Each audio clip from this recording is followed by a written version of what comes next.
Well, let's talk about friendships for a minute. Here's how you know if someone's your friend.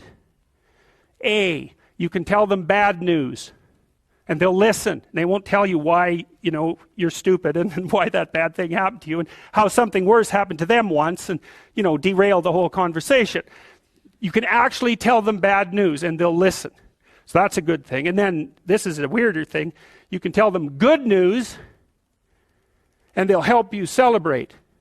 And that's a really good way of deciding who you should have around you. Because if you have someone around you, something good happens to you and you're kind of afraid to even admit it because, God, something good happened to you. It's like, you let that be known and it'll certainly be taken away. So, you come out and you sort of tell someone half-heartedly that something good happened to you and they give you a whack and then talk about, the great thing that happened to them 3 years ago. Or worse, the great thing that happened to someone that they knew 3 years ago.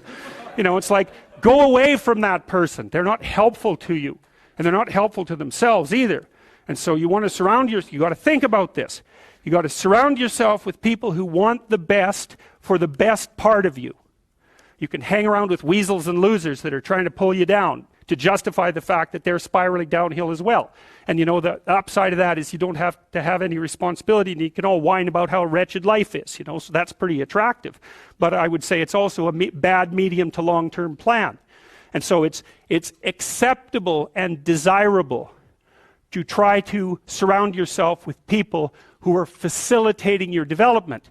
And you might say, well, I've got people around, I know them well, they're not doing that well and they don't fit into that category. It's like,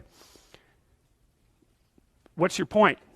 What are you going to do with them exactly? If they'll listen and cooperate with you and move towards a better future, great.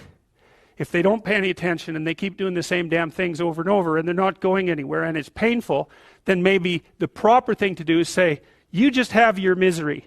I'll go off and have my life. And maybe you'll wake up at some point in the future and think that's a better way of being. Because just putting up with it is, they call that enabling, right?